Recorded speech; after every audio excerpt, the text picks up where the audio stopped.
但是我还是想跟您说一句啊，拜见陛下啊，陛下 ，How are you? Fine, thank you. Oh, 好 ，OK。那么我们也欢迎磊哥。为什么这么要早点东西？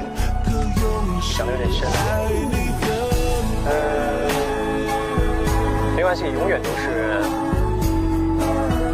每一个当下都是最早的时间，因为过去已经过去了嘛。然后今天，相识了总比从来没有认识过好。然后，谢谢你。也可以，因为我有时候会冒出一两个不標準嘅字，很打臉。我係廣東人，就那個舉起一隻手啊！有時候咧，係啦，喺片場攰嘅時候咧，就會補充一啲 Yap 嘅產品啦。係啊，俾自己補充咗營養嘅同時咧，都算係俾自己一個心理暗示啦。暗示啦，係啊，好好飲啊，好好飲啊，好好飲啊！我唔係廣東人，我知我教你啊嘛，好好飲啊，好好飲啊，好好飲啊！